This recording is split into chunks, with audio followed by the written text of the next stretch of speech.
Hello folks. I decided I wanted to make a video today. Today's Sunday, it's a beautiful day outside, and I've been out there, I've been getting rid of a bunch of stuff. I'm trying to empty out my shed and, get rid of a bunch of even furniture in the house, but I want to do something fun. So I was watching TikTok, and there was this guy on there saying that you can take any cake recipe and turn it into like a way better recipe if you make a few changes to it. So I thought I would make this cake super moist butter recipe. So anyway, I've looked on the back, and it says, as far as the containers, it says two 8-inch rounds. Well, I only have one. And then, or I could use a bunt. So if you use the bunt, it's 42 minutes to 47 minutes cooking time. If you use the rounds, it's 28 minutes. So, because it's obviously thinner. So I was going to use both of these, but how can I use both of these if they take different times? So what I'm going to do is I'm going to put the majority of it in here, because I'm going to just give the cake away, and that'll be what I give away. And I'll just make a little one here to have here around the house, I guess. First step, it says you will need 1 cup water. We're not going to use water, we're going to use butter. 1/3 cup softened butter. I can do that. And then 3 eggs. We're going to use 6 eggs. Now I'm just going by what the TikTok people said to do to make this just a delectable cake. 6 eggs on a cake this big. I mean, this is a lot of eggs, but I'm just going to go by the recipe. It might turn out to be this great cake. I don't know. So I went and got the eggs. I got these cage-free eggs. But I really got them more because it was just a half a dozen and not a whole dozen. But anyway, I found out I already had a few eggs in the refrigerator. I'm going to wind up using 6 eggs though. So I saw on TikTok that you can tell if an egg is old or not by whether it floats or not. Okay, so I need to figure out if these eggs are any good. These are the 4 eggs I already had in the refrigerator. So there's something about it's sinking to the bottom of a glass, and let me ask Alexa so she can refresh my memory. Can you tell if an egg is good if it sinks to the bottom of a glass of water? An egg is considered good if it sinks to the bottom of a glass of water. If the egg floats or stands on one end at the bottom of the glass, it is likely not fresh. Smelling the egg or placing it in a bowl of water can also indicate if it is spoiling, as signs of spoiling include a foul smell. Okay, so we're going to use 6 eggs, so let's see if they're any good or not. This is egg number 1. Okay, so this one's good. Okay, so this is egg number 2. Okay, egg number 2 is good too. I'm just going to do half of them. Let's try one more.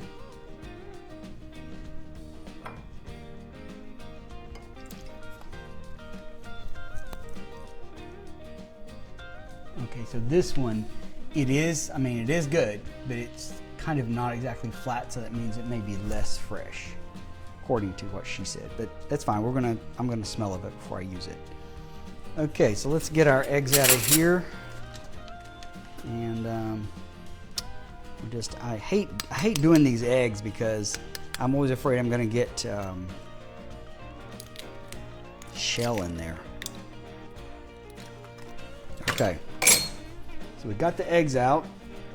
I know what you're thinking. Well, you should check to be sure you don't have any shell in there, and I do have some shell in there. And I'm going to get that little bit of shell out. I don't know if you can see that or not. So we got our eggs ready. 6 eggs.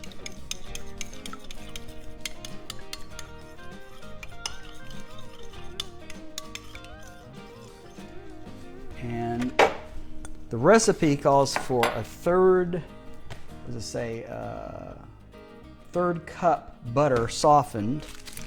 So let's see if we can do a 1/3 cup.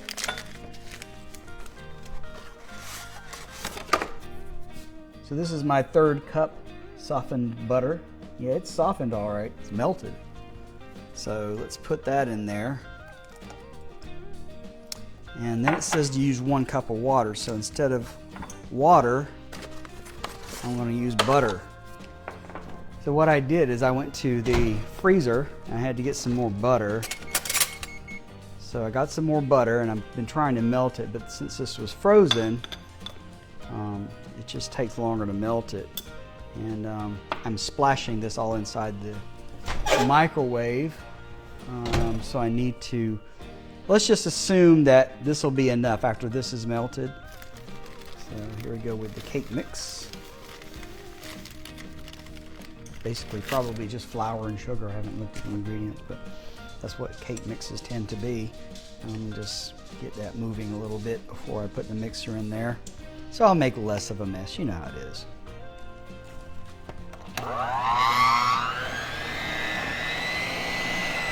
You see those big pieces of butter going through there. Bloop, bloop. It's actually getting a little bit thicker.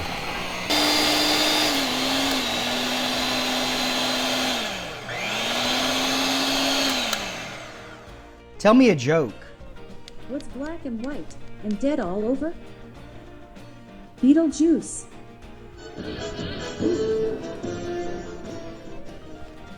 And if you're a fan of The Ghost with the Most, I've got jokes galore in the new Beetlejuice movie theme. To bring this theme to life, just say, Beetlejuice, Beetlejuice. Here's a joke inspired by the Wild Robot. What's the Wild Robot's favorite flavor of ice cream?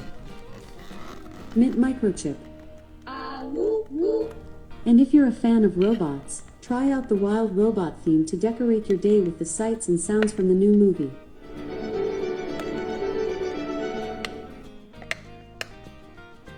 Okay, so that one's done. My oven's already preheated to 325. So let's take the remainder and put it in here. And because it'll be like 30 minutes, you know. This is kind of actually a thick batter. So the question is it really right? I probably should have added more liquid, but. Okay, so this is probably a bad choice, but I'm just putting the remainder in here. Make a kind of a glorified cupcake, I guess. So what do you think, folks? Am I crazy for doing this? You're like, you should never be allowed to make cooking videos ever again. But see, I'm just making it from the perspective of a non-professional cooker. Okay, so it has 37 minutes remaining on the other one. Let's leave this in there for 27 minutes. I'll just have to cross my fingers and see how it comes out. What happens if your computer accepts too many cookies? It has to take a data dump.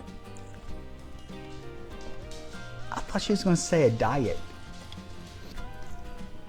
Doesn't that look so good? It smells good. It smells like birthday cake. Okay. Here we have our buttercream frosting. Now people say you're supposed to wait till it cools off, but I don't like that idea, because I think if it's hot, it helps the icing melt a little bit. I'm probably like totally wrong in this whole approach, but and besides, I'm impatient.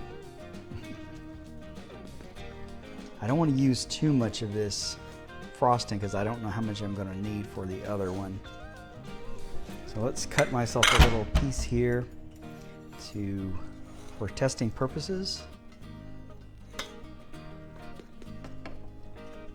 It's very thin. Paper thin cake here.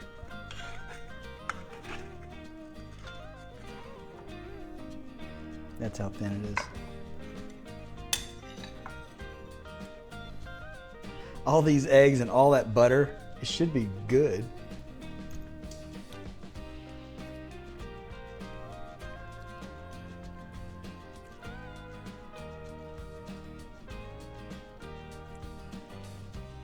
Very rich.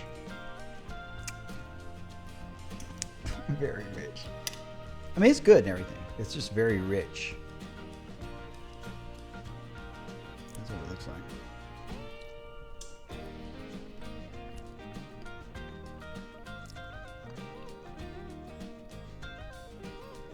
Wow.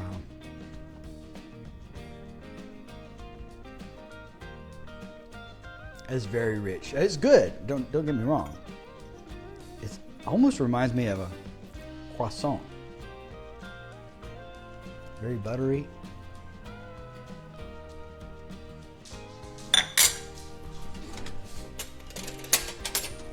Okay, so we're gonna test it to be sure. And go all the way down in there. See, nothing comes out. So it's completely done. So now I just got to put the icing. I'm going to send this one to my neighbors because I've already eaten some of that little one I made. So I'm just going to send them this, and I'm going to tell them it's very rich. In fact, I'm going to recommend to you not to make this because it is so rich. I mean, it's good and everything, but it's just it's too rich for me. I can't eat any more of it. In fact, you know, other people love rich stuff, you know, like croissants, you know, everybody loves those, and they're just basically all butter, you know.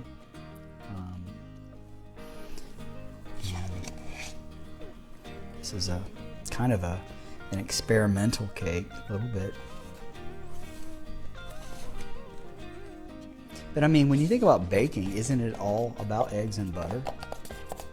Does that look okay to you, or does it look gross, or what? You'll have to comment. Don't just watch the video, comment on what you think. I'm always interested to know what people think. Okay, folks, well, that was fun. That was a fun little experiment. Cake wound up being a little bit too rich for me.